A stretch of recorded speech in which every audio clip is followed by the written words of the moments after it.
আজকে আমরা একটা ভীষণ ইম্পর্টেন্ট টপিক নিয়ে কথা বলবো। সেটা হচ্ছে অ্যানিমিয়া বা রক্তাল্পতা ইন প্রেগন্যান্সি ইন পার্টিকুলার। আমরা যদি ভারতবর্ষের কথা ভাবি, আমাদের প্রায় ১৪০ কোটি দেশ।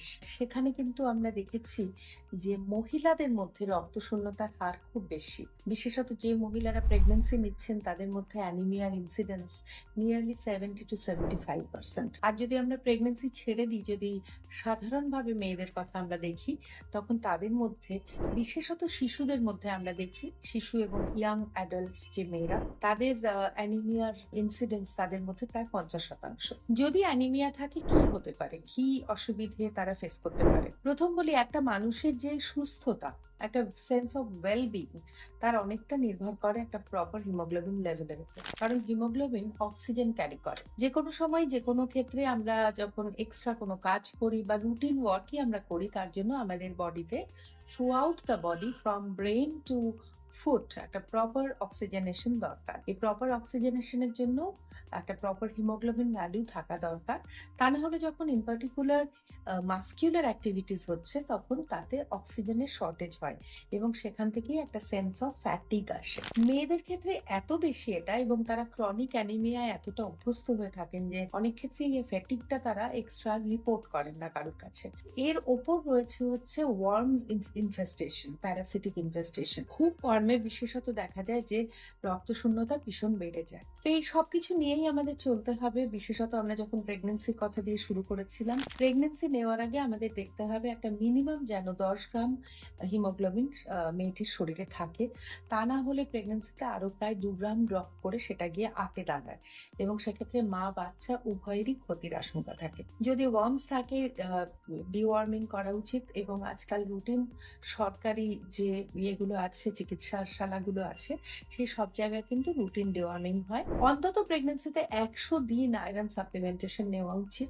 আর যখন আমরা মেয়েদের কথা বলছিলাম, তখন এটা তাদের মনে রাখতে হবে যে খুব যদি পিরিয়ডের সময় হেভি ব্লিডিং তার করতে থাকতো আগে, এই মেয়েদের অ্যানিমিয়ার হার খুব বেশি।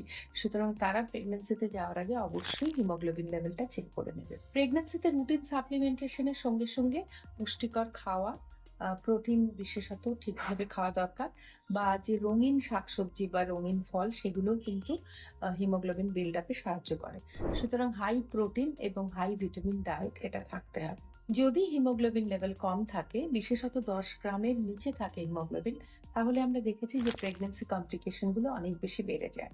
এমনকি যে ম্যাটার্নাল মর্টালিটি, যেটা আমাদের দেশে এখন 93 পার 100,000 লাইফ বার্থস, যেটা আমাদের টার্গেট হচ্ছে 2030 সালের মধ্যে 70 পার 100,000 লাইফ বার্থসে নামিয়ে নিয়ে যাওয়া। অ্যানিমিয়া যদি আমরা কন্ট্রোল না করতে পারি, তাহলে এই গোল আমরা অ্যাচিভ করতে পারবো না। কি হতে পারে যদি অ্যানিমিক মায়ের প্রেগন্যান্সি হয় বা চাইল্ড বার্থ হয়? তারপরে অ্যাপার্ট ফ্রম ম্যাটার্নাল ডেথ, আমরা দেখি উইকনেস, ভীষণ heavy bleeding, failure two thrive, অর্থাৎ কিছুতেই সুস্থ হচ্ছে না, বাচ্চার প্রপার টেক কেয়ার করা এগুলো মা করতে পারছে না ঠিক মতো। আর দেখা যায় ইনফেকশনের হার বেশি থাকে।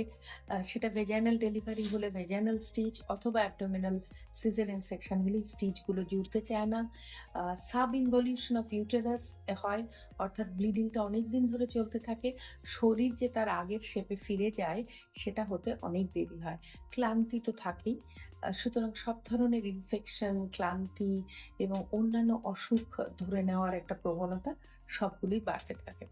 সুতরাং অ্যাট এনি রেট আমাদের অ্যানিমিয়ার দিকটা খুব মন দিয়ে দেখতে হবে, এবং proper maternal and child health কেয়ারের ডিরেকশন যেদিকে আছে, বিশেষত ভারতবর্ষে অ্যানিমিয়া বা রক্তশূন্যতা সেখানে একটা খুব গুরুত্বপূর্ণ জায়গায় দাঁড়িয়ে আছে।